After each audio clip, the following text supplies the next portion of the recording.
بسم اللہ الرحمن الرحیم۔ شروع اللہ کے نام سے جو بڑا مہربان نہایت رحم والا ہے۔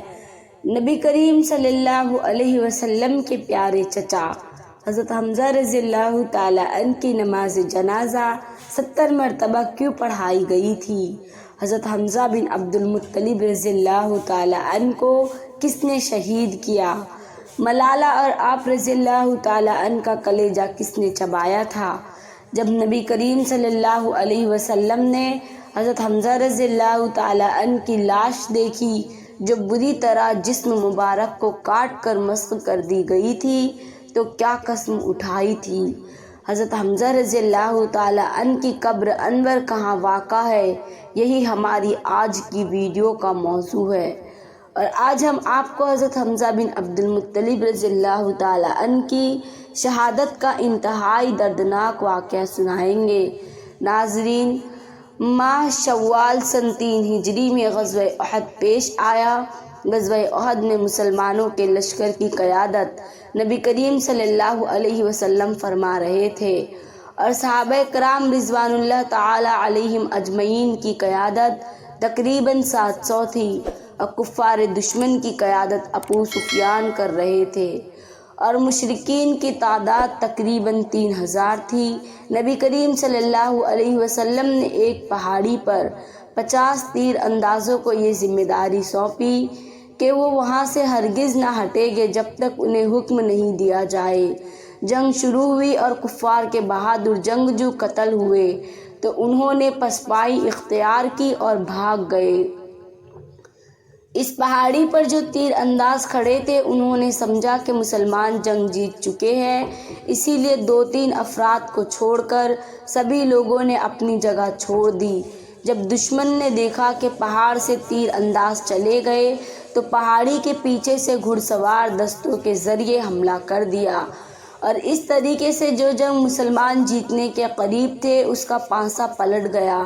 میدان جنگ میں حضرت حمزہ رضی اللہ تعالیٰ عنہ جس جانب نکلتے دشمنوں کی صفیں الٹ دیتے تھے، وہ دونوں ہاتھوں میں تلوار لیے منہ پیکار تھے۔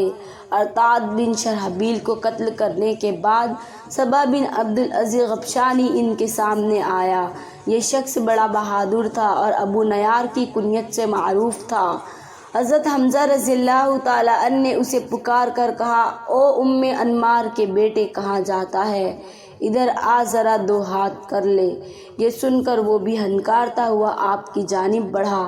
دونوں بہادر بھی تھے اور جنگ کے رموز و اسرار سے واقف بھی، چنانچہ دونوں ایک دوسرے پر حملہ آور ہوئے۔ حضرت حمزہ رضی اللہ تعالیٰ عنہ نے ایسا کاری وار کیا کہ ابو نیار ڈھیر ہو گیا۔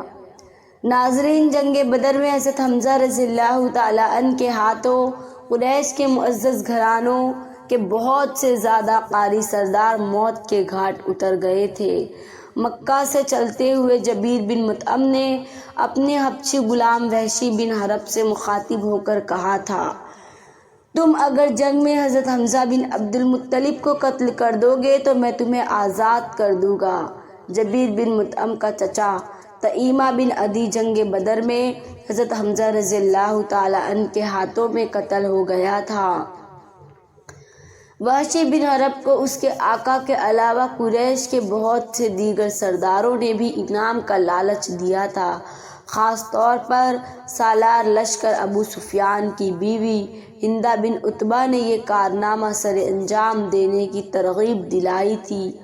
وحشی حضرت حمزہ کے مقابلے پر آنے کی جرأت نہیں کر سکتا تھا، مگر اس کے پاس ایک ایسا فن تھا جس پر اعتماد کرتے ہوئے اس نے حضرت حمزہ کو قتل کرنے کا ارادہ کر لیا۔ وہ دور سے نشانہ باندھ کر اس مہارت سے نیزہ یا خنجر پھینکتا کہ اس کا نشانہ کم ہی خطرہ ہوتا تھا۔ حضرت حمزہ رضی اللہ تعالیٰ عنہ ذرا نہیں پہنتے تھے۔ صبا بن عبد العزیز کو قتل کرنے کے بعد ان کا پاؤں پھسلا اور وہ گر گئے۔ جب اٹھنے لگے تو پتھر کی آڑ سے وحشی نے نیزے پہ جو ان کی ناف کے نیچے لگا اور جسم سے پار ہو گیا۔ انہوں نے اپنے قاتل کو دیکھ لیا، زخم کھا کر وہ لڑکھڑائے اور گر پڑے۔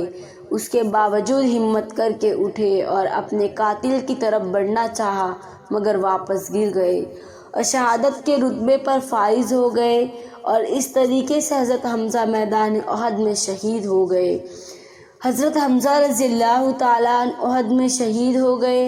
حضرت حمزہ رضی اللہ تعالیٰ عنہ کی شہادت پر کفار نے بے پناہ خوشیاں منائی۔ ہندا نے حضرت حمزہ رضی اللہ تعالیٰ عنہ کی لاش کا مسئلہ بنا دیا، ناک اور کان کاٹ لیے، پیٹ چاک کر کے جگر اور کلیجہ نکال لیا۔ جگر کے ٹکڑے کو چبانا چاہا مگر نگل نہ سکی۔ ناک، کان اور دیگر اعضائے جسم کا ہار بنا کر گلے میں ڈال لیا، اور وہ خوشی سے جھوم اٹھی، اور اس نے فی البدیہہ یہ اشعار کہے: ہم نے تم سے یوم بدکار کا بدلہ لے لیا، اور ایک جنگ کے بعد دوسری جنگ کے شعلے بھڑکتے ہی ہیں۔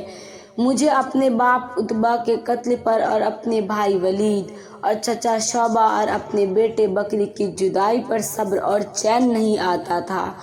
آج میرا دل مطمئن ہو گیا ہے، اور میں نے اپنی مانی ہوئی نذر پوری کر لی ہے۔ عیاشی تو میں نے میرے سینے کا غم دور کر دیا، اور میرے دکھوں کا مداوا مہیا کر دیا۔ وحشی کے احسان کا شکر ساری عمر کے لیے میرے اوپر واجب ہو گیا، جو میں ہمیشہ ادا کرتی رہوں گی، یہاں تک کہ میری ہڈیاں قبر میں گل سڑ جائے۔ ہند بن عتبہ کے اشعار کا جواب اس کی ہم نام صحابیہ حضرت ہندہ بنت اساسہ رضی اللہ تعالیٰ عنہ نے دیا، جن کا ذکر ابن حشام نے اپنی تاریخ میں کیا ہے۔ ان اشعار میں سے پہلا شعر یہ ہے: تو بدر میں بھی ذلت و رسوا ہوئی، اور بدر کے بعد بھی ذلت ہی ذلت تیرا مقدر ہے۔ بڑے کافر کی بیٹی حضرت حمزہ کی شہادت تاریخ انسان کی ان واقعات میں سے ہے جن کو کبھی فراموش نہیں کیا جا سکتا۔ اس واقعے میں بغض اور کینہ کی بدترین مثال، اور سنگ دلی و شقاوت کا بدترین نمونہ نظر آتا ہے، اور صبر و استقامت اور تقویٰ و عزمیت میں بھی پوری عظمت کے ساتھ جلوہ افروز ہے۔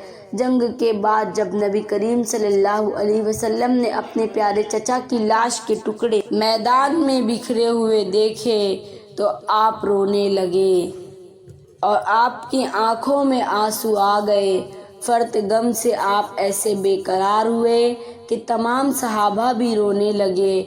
آپ نے اپنے شہید چچا کی لاش سے مخاطب ہو کر فرمایا: اللہ کی رحمت تمہارے اوپر سایہ فغن ہو، تم رشتہ داروں کا بہت خیال رکھتے تھے اور ہر کار خیر میں سبقت لے جاتے تھے۔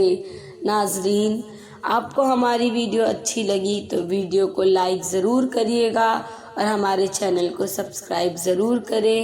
شکریہ۔